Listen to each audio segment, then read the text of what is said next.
Muy buenos días. Primero que todo, agradecer la invitación a participar de este curso.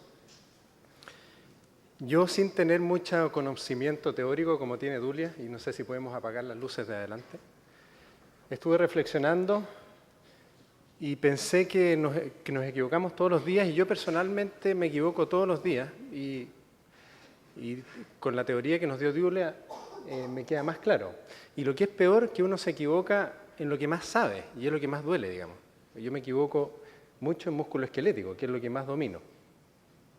Sin embargo, no es mentira tampoco que los errores de los expertos son distintos que los del radiólogo general. Y un radiólogo que tiene un área de expertise se va a equivocar de distintas formas en esa área que lo que hace un radiólogo general. Yo me voy a equivocar en otros errores. Examinando una radiografía de tórax, probablemente me voy a caer en pitfall clásico. Sin embargo, Juan Carlos Díaz, Guillermo Ríos se van a equivocar cuando el caso es muy complejo o cuando la patología es habitual, pero tiene una presentación que no es la habitual. Por lo tanto, pienso que para esta charla lo mejor era traer errores diagnósticos o casos donde los errores son clásicos y muy frecuentes. Ustedes ven a la izquierda un cuadro que es de tipo surrealista. Sin embargo, a la derecha ven un cuadro realista. Y no hay duda que nosotros entendemos perfectamente este cuadro. Sabemos qué es lo que quiso expresar el artista. Sin embargo, si nos vamos al cuadro de la izquierda, vamos a tener muchos problemas en tratar de definir qué es lo que nos quiso decir el artista. Y un experto probablemente nos va a dar una clase de qué es lo que está pasando, qué es lo que quiso representar, cuáles fueron los sentimientos del artista. Si uno quiere hacer un símil de esto con imágenes, sin ninguna duda que la radiografía simple está más cerca del arte surrealista y la resonancia magnética y la tomografía computada del arte realista. Es mucho más fácil ver una resonancia o una tomografía computada que evaluar bien una radiografía simple. Y esa es la explicación por qué los becados y los radiólogos jóvenes no es raro que se sientan mucho más cómodos informando una resonancia, una tomografía computada, que una radiografía. Y esto en todas las áreas de expertise. En abdomen es mucho más fácil informar un escáner de abdomen que evaluar bien una radiografía simple de abdomen. Lo mismo en todas las especialidades. Lo que aquí puede parecer oculto a todos nosotros, en el escáner es evidente y nadie va a tener problemas para diagnosticar esta fractura. Sin embargo, si nosotros conocemos los signos que produce esta fractura en la radiografía simple, que van a ser signos sutiles y que probablemente el experto lo va a ver bien, si no estamos preparados para eso, se nos va a pasar. Por lo tanto, segundo, lo que vamos a mostrar hoy día fundamentalmente son casos de radiografía simple. Por lo tanto, vamos a ver el show del condoro o cuando el radiólogo guatea. Con respecto a los casos que vamos a ver, van a ser 7, tienen algo en común. Son todos de radiología simple. Son todas urgencias traumáticas. Si ustedes tienen un tumor óseo, no van a tener problemas porque pueden tomar la radiografía, llevársela al amigo que hace mejor músculo esquelético, que ustedes más conocen, no hay problema. Sin embargo, la radiografía por urgencia, en el servicio de urgencia van a tener que informarla en los próximos 2 minutos. Están en un problema. En todos los casos que voy a mostrar, en todos, el radiólogo hizo un diagnóstico errado. Y lo otro, que todo lo que vamos a mostrar son causas frecuentes y clásicas de pitfall. Y en todos estos casos, uno revisa los libros, los textos de músculo esquelético y hablan de que en esas patologías, 60-70% de las veces, existe el error. Por lo tanto, pienso que pueden ser de utilidad. Caso número 1, vamos a empezar con el sistema de votación que ustedes tienen al frente. Lesión por inversión, vale decir una torcedura de tobillo.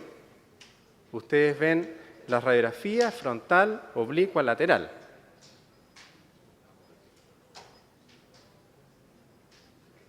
Ahí estamos viendo las radiografías.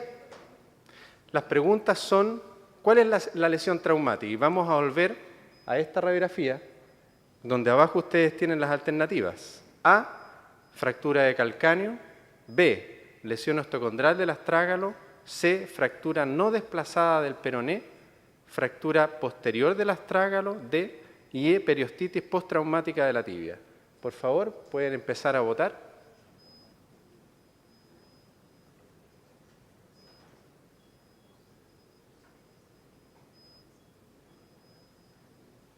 Los voy a ayudar, la clave está en la radiografía lateral.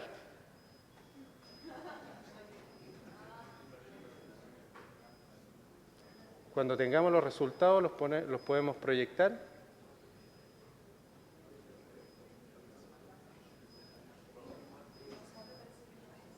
¿Hay problemas con el...? ¿Ah? Hay mucho con batería baja. Con el razonamiento energético no Culpa estamos... Chilectra.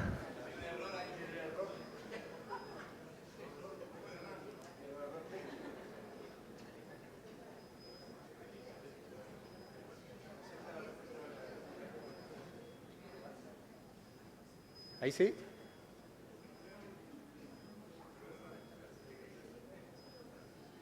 Se nos cayó el sistema.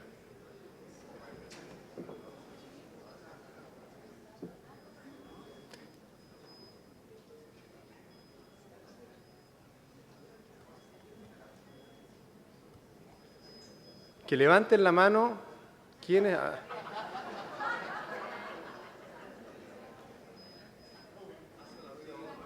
¿Es solucionable el problema o seguimos con el otro?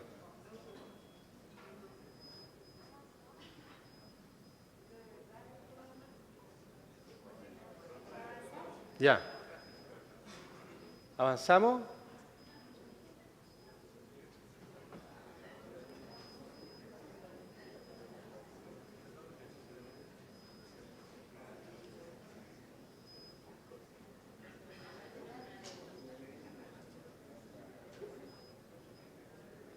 Bueno, avancemos entonces y hagámoslo con la mano, mientras para la próxima pregunta a lo mejor está listo el sistema. ¿Ah?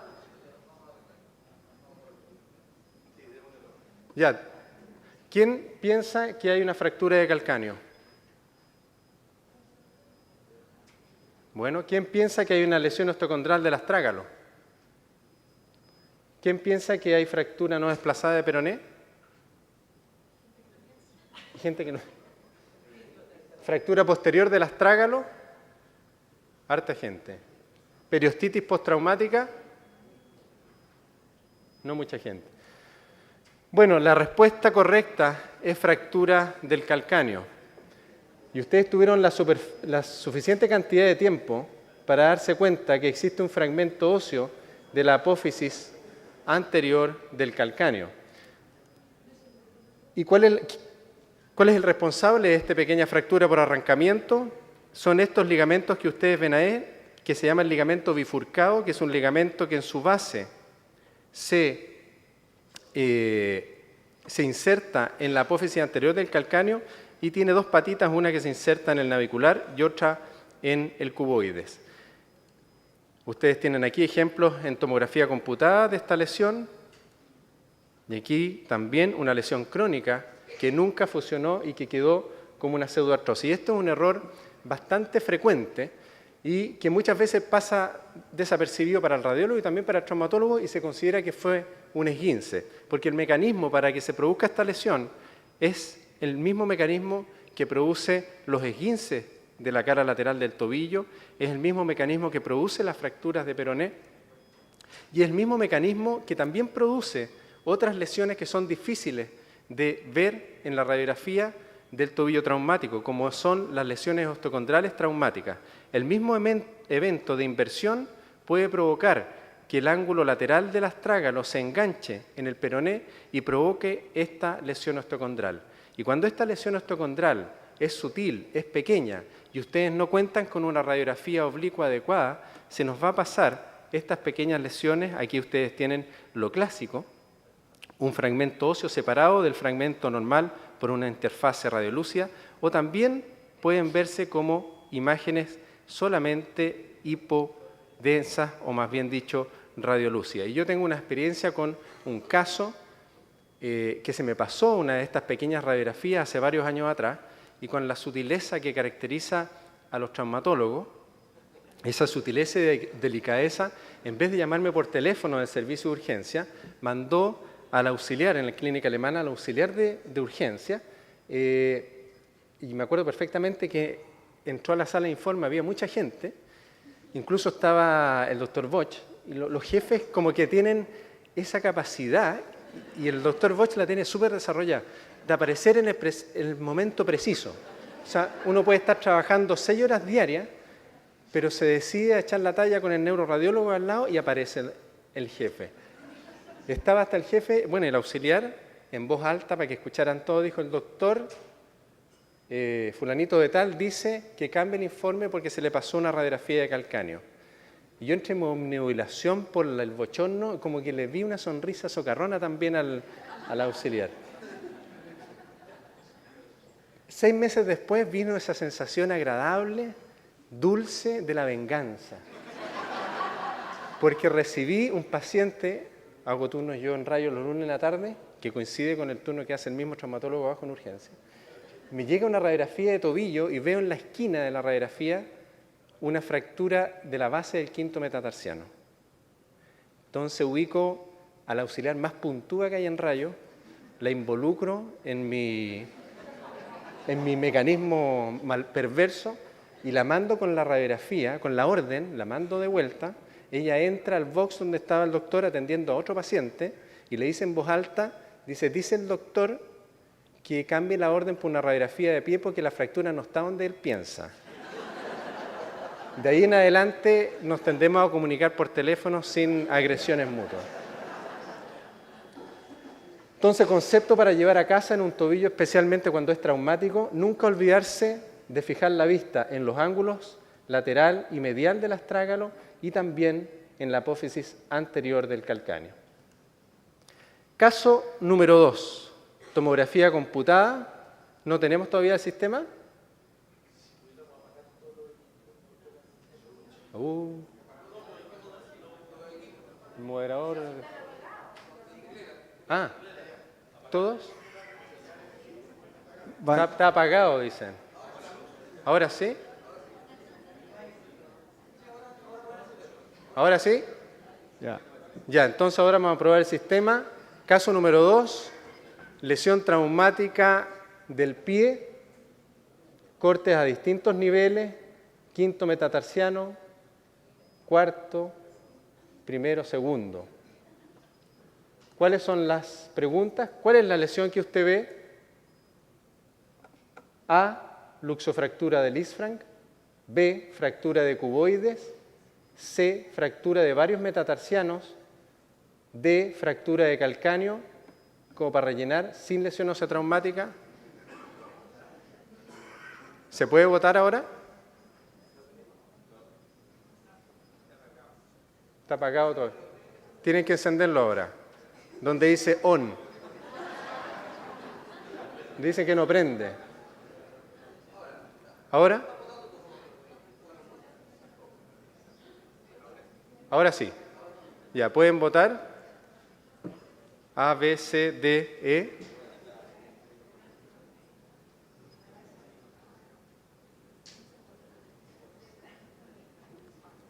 ¿Está llegando? ¿Está llegando? Ahora está llegando la votación.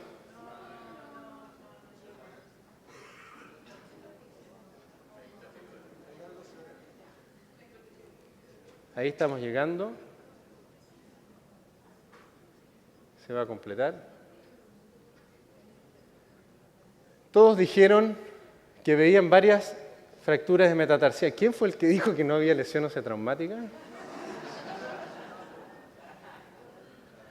Bueno, la respuesta correcta es la E. No hay lesión ósea traumática. Podemos volver al...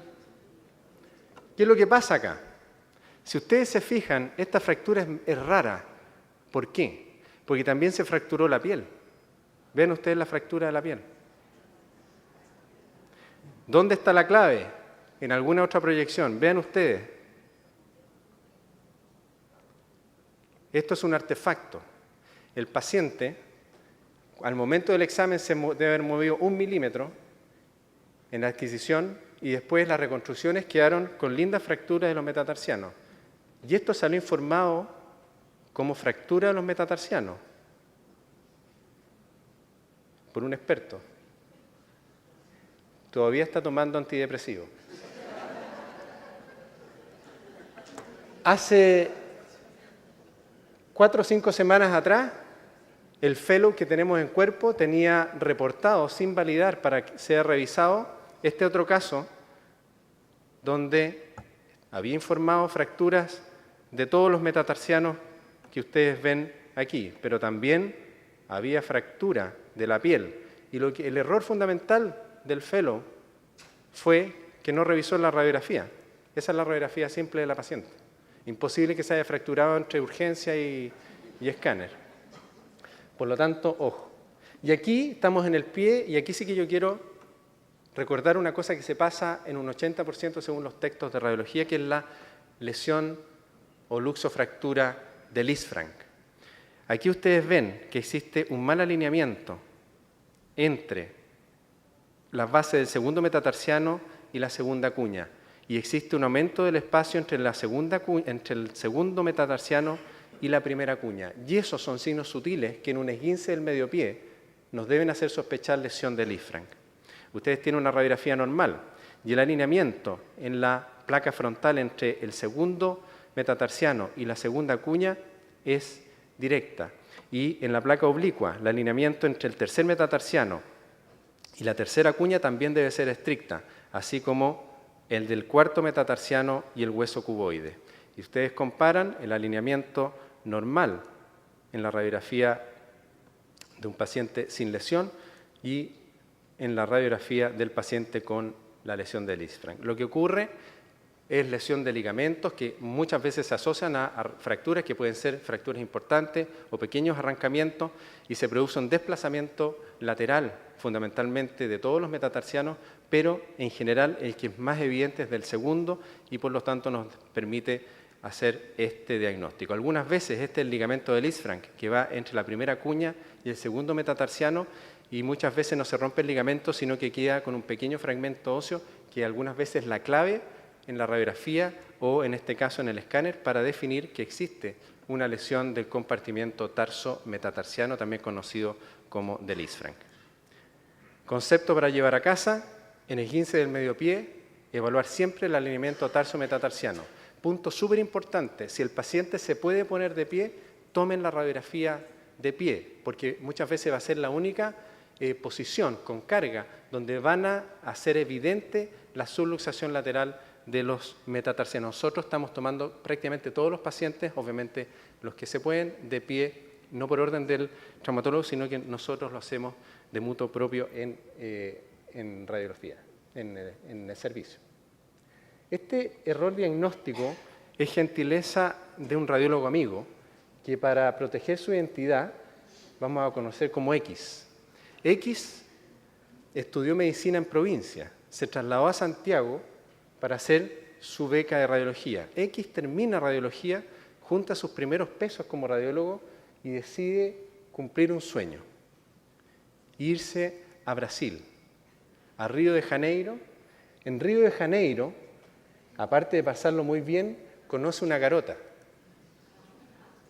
de la cual afortunadamente guardaba una fotografía de carné, por eso que está un poquito a mal traer. Pregunta para ustedes, y vamos a votar: ¿cuál era el nombre de la garota? Voten, por favor.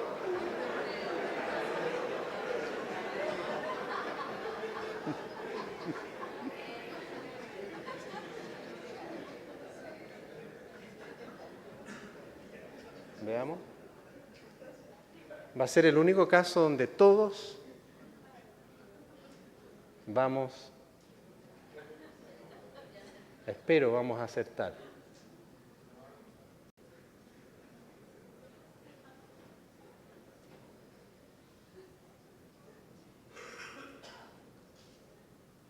Efectivamente, la respuesta correcta es C, se llamaba Pedro. Ahora, ¿cuál es el error diagnóstico? ¿Cuál fue la causa del error y cuál es el concepto para llevar a casa? Nunca, como dijo Dulia, olvidarse de la clínica. En este caso, del examen físico exhaustivo.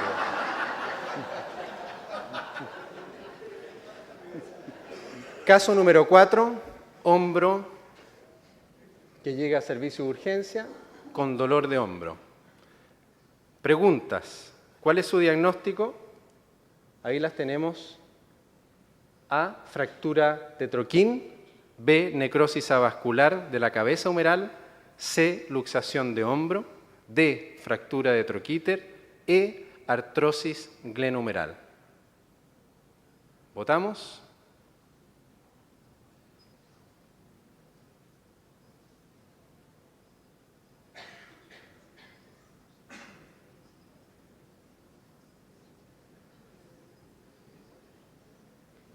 ¿Llegan las respuestas? Aquí la clave está en la placa frontal. La única que hay.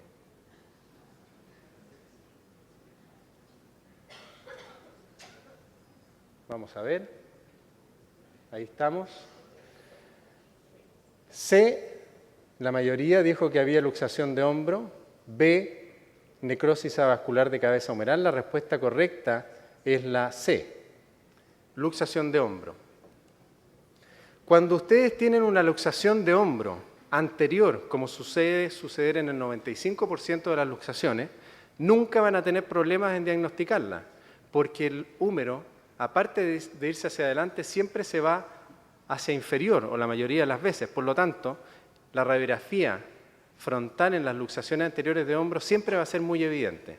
Sin embargo, en las luxaciones posteriores, como es nuestro caso, el hombro o el húmero se va hacia posterior, sin embargo, no se desplaza ni para arriba ni para abajo, que es lo que hace que la radiografía anteroposterior en las luxaciones de hombro posteriores sea muy difícil de evaluar y se pasan en un 60-70% según los textos. Y aquí ustedes tienen el escáner de esta paciente, donde está luxado hacia posterior y además existe un enganche de esta porción de la cabeza humeral que está representando una fractura por impactación osteocondral, lo que se conoce como un Hill-Sachs reverso, que a diferencia del Hill-Sachs normal de la luxación anterior, que se ve en la parte posterior, este se ve en la parte anterior. Y eso es lo que ustedes identifican como mucha gente pensó que era una necrosis. Esta lesión corresponde a la lesión de Hill-Sachs reversa.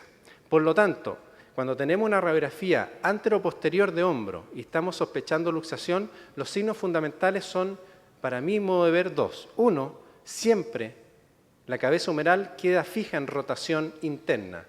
Y si ustedes saben identificar en una radiografía de hombro si la rotación está en interna o externa, van a tener un punto adecuado. Esta cabeza humeral está fija en rotación interna, ustedes ven que está más circular y eso se los dejo como tarea ver cuando el hombro está en rotación externa. Y dos, la presencia de esta lesión de Hill-Sachs reverso en este otro paciente donde también se identifica esta lesión osteocondral a ese nivel. Caso número 5. Lesión traumática de rodilla. Pregunta, volvemos, ¿cuál es la lesión que ve usted? Subluxación de rótula. B, fractura de platillo tibial externo. C, rotura del ligamento cruzado anterior. Rotura del ligamento colateral medial. D, E, fractura no desplazada de rótula. ¿Votamos?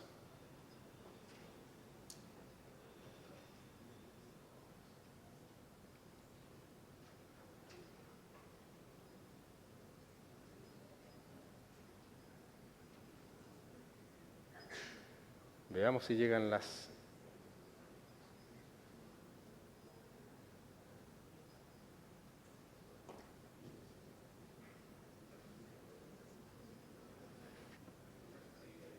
Está súper dividido. Pocos votaron por la fractura, por la rotura del ligamento colateral medial. La respuesta correcta es rotura del ligamento cruzado anterior.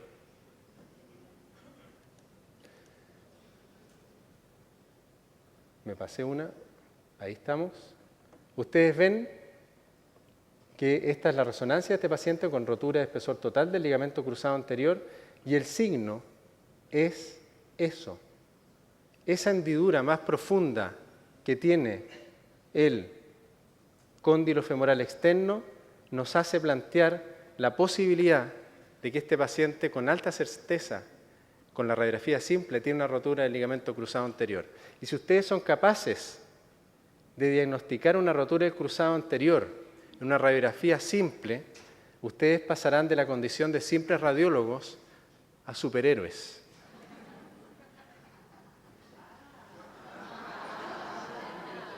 Con todo respeto del moderador. No, este no es Pedro. Ok, ¿qué es lo que pasa? ¿Por qué se produce esa lesión y por qué es importante conocerla? Cuando existe una rotura de espesor total del ligamento cruzado anterior, existe un desplazamiento anterior de la tibia respecto del fémur y el fémur algunas veces se impacta, produciendo esta fractura osteocondral en el reborde posterior del platillo tibial externo. Ahora, hay que tener cuidado porque el cóndilo femoral externo tiene anatómicamente un pequeño surco. La forma de medir si ese surco es normal o patológico es trazando una línea tangente a las vertientes que quedan del cóndilo. Si esta línea es mayor de 1,5 milímetros, la posibilidad de que exista una rotura del cruzado anterior es muy alta. Si esta distancia es más de 2 milímetros, la posibilidad de que el ligamento cruzado anterior esté roto es prácticamente completa. Así que acuérdense de este signo. La doctora Carolina Rabat acaba de publicar en la revista que salió ahora recientemente de radiología, revista de la Sociedad Radiológica, signos radiológicos simples para evaluar ligamento cruzado anterior. Son importantes conocerlos. Caso número 6, penúltimo caso. Paciente mujer de edad que consulta por traumatismo. ¿Qué lesiones se ven? Ya les adelanto que todas las alternativas incluyen la lesión de la rama iliopubiana e isquiopubiana. Lo que tenemos que ver en la A, si existe disyunción sacroiliaca, la B, si existe fractura de sacro, la C, si existe luxación posterior de cadera izquierda, la D, si existe además luxación posterior de la cadera derecha, y la E, si existe fractura del acetábulo izquierdo. ¿Votamos?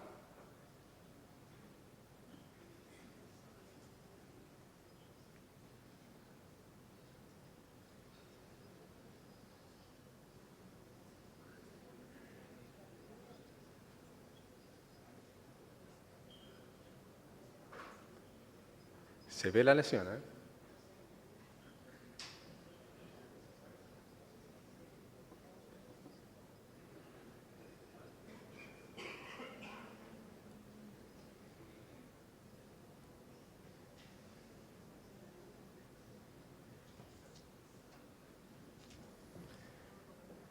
La mayor cantidad de personas dijo que había también fractura del acetábulo izquierdo. La respuesta correcta es la C.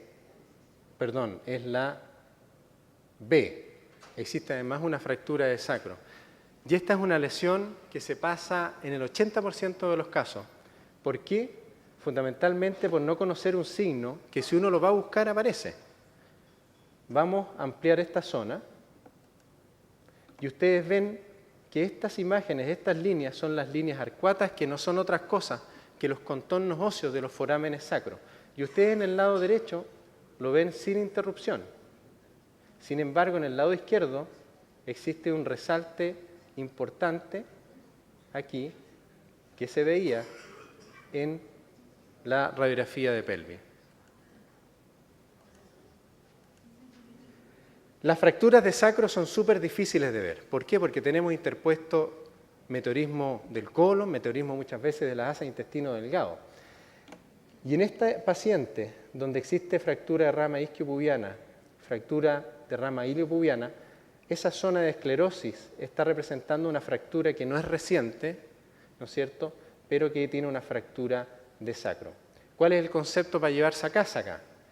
Siempre sospechar fractura de sacro, especialmente cuando hay fractura de ramas púbicas. Habitualmente la fractura de sacro es del mismo lado donde están las fracturas de las ramas. Cuando existe fractura de ambas ramas, por el mecanismo de lesión, tiene que haber perdido fuerza el mecanismo por atrás. O bien hay una disyunción de la sacroiliaca o bien una fractura del sacro, pero siempre por el mecanismo se pierde la energía atrás. Y este es el último caso. Lesión traumática de columna cervical. Pregunta, ¿cuál es el posible diagnóstico de este paciente? Volvemos a fractura de odontoides, B, subluxación rotatoria, C1, C2, C, fractura de C1, D, disociación atlanto-occipital, esguince, E, esguince cervical sin fractura. Esta radiografía también fue informada como normal y esta es una lesión seria porque equivocarse en una pequeña fractura del calcáneo, de la apófisis del calcáneo no tiene, pero esta sí que puede traer consecuencias médico-legales importantes. ¿Votamos?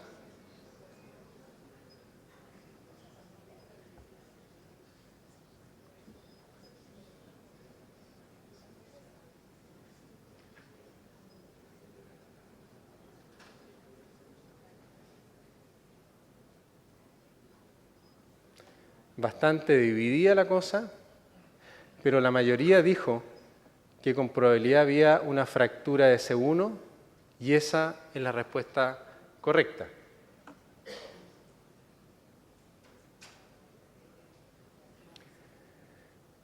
Ese es el escáner de este paciente con una gran fractura de arco anterior y posterior de C1 tipo Jefferson.